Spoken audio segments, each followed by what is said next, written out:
മഞ്ജു വാര്യരെ പറ്റി പറയാൻ എല്ലാവർക്കും 100 നാവാണ്. കരിഷ്മ കപൂറിന്റെ സ്വത്ത് തർക്കം കാണുമ്പോൾ മഞ്ജുവിനെ പൂവിട്ട് തൊഴുതുപോകും. അടുത്തിടെ അന്തരിച്ച സഞ്ജയ് കപൂറിന്റെ സ്വത്ത് തർക്കം ഇന്ത്യയൊട്ടുക്കും വാർത്തയാകുകയാണ്. ബോളിവുഡ് നടി കരിഷ്മ കപൂറിന്റെ മുൻ ഭർത്താവായിരുന്നു ബിസിനസ്സുകാരനായ സഞ്ജയ് കപൂർ. സമറേ, കിയാൻ എന്നിവരാണ് ഈ ബന്ധത്തിൽ ഇവർക്ക് ജനിച്ച മക്കൾ. 3000 കോടി രൂപയുടെ സ്വത്ത് സഞ്ജയ് കപൂറിനുണ്ട്. ഇതിന്റെ അവകാശി സഞ്ജയ് കപൂറിന്റെ നിയമപരമായ ഭാര്യ പ്രിയ സച്ദേവിനാണെന്നും വിൽപത്രം ചൂണ്ടിക്കാട്ടി വാദം വന്നു. ഈ വിൽപത്രം ചോദ്യം ചെയ്തുകൊണ്ടാണ് കരിഷ്മയുടെ മക്കൾ കോടതിയിൽ ഹർജി നൽകിയത്. വിൽപത്രം വിശ്വസനീയമല്ലെന്നും ഇതിന്റെ പകർപ്പ് നൽകിയില്ലെന്നും ഇവരുടെ ഹർജിയിൽ പറയുന്നു.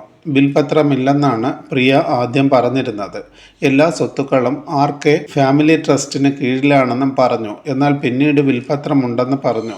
ഈ വിൽപത്രത്തിനെതിരെയാണ് ഹർജി. പ്രിയയും പ്രിയയുടെ പ്രായപൂർത്തിയാകാത്ത മകനും സഞ്ജയ് കപൂറിന്റെ അമ്മയുമാണ് ഹർജിയിൽ ആരോപിച്ച പ്രധാന പ്രതികൾ. എന്നാൽ കരിഷ്മയുടെ മക്കളുടെ ഹർജിക്കെതിരെ പ്രിയ സച്ദേവ് വാദിക്കുന്നു. 1900 കോടി ഡിവോഴ്സ് സമയത്ത് സഞ്ജയ് കപൂർ കരിഷ്മയിൽ പിറന്ന 2 മക്കൾക്കും നൽകിയെന്നാണ് പ്രിയ പറയുന്നത്. പ്രശ്നകലുഷിതമായ വിവാഹമോചനമായിരുന്നു ഇവരുടേത്. സ്വത്തെല്ലാം ആർക്കെല്ലാം ലഭിക്കും എന്നതിൽ കോടതി തീരുമാനത്തിനായി കാത്തിരിക്കുകയാണ് കരിഷ്മയും പ്രിയ സച്ദേവും.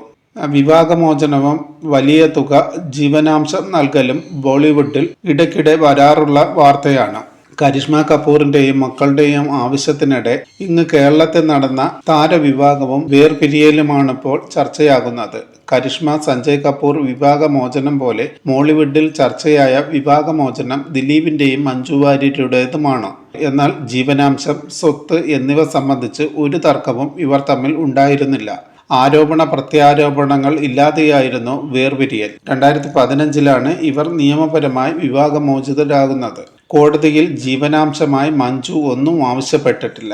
ഭാവി എന്ത് എന്ന ആശങ്ക ഉണ്ടായിരുന്നെങ്കിലും വെറും കൈയോടെ 15 വർഷം ജീവിച്ച ദിലീപിന്റെ വീട്ടിൽ നിന്നും മഞ്ജു ഇറങ്ങി. വിവാഹിതരായിരുന്ന കാലത്ത് ദിലീപ് സ്വത്തുക്കളും മറ്റും മഞ്ജുവിന്റെ പേരിൽ എഴുതിയിരുന്നു. പാർട്ണർഷിപ്പുകളുള്ള ഈ പ്രോപ്പർട്ടികളെല്ലാം മഞ്ജു വേർപിരിയൽ സമയത്ത് ദിലീപിന് തിരികെ നൽകി എന്നാണ് റിപ്പോർട്ടുകൾ. ഈ റിപ്പോർട്ടുകൾ പ്രകാരം 80 കോടിയുടെ സ്വത്തുക്കളായിരുന്നു ഇതും. അതേസമയം മകളെ നോക്കേണ്ട ഉത്തരവാദിത്വം മഞ്ജുവിനുണ്ടായിരുന്നില്ല. മകൾ അച്ഛനൊപ്പം പോകാനാണ് തീരുമാനിച്ചത്.